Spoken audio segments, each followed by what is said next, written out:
Hello guys, good morning, 8 o'clock, tapos na yung duty ko. Dito kami sa Estonia. Pupunta kami ng Russia. Tapat pa lang kami ng Estonia. Yan o. Sea of Ice.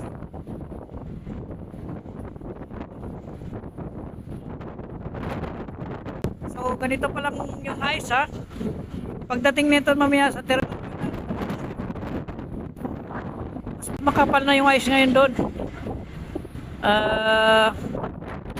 Yung temperatura mas lalo siyang pababa. Ano siya mag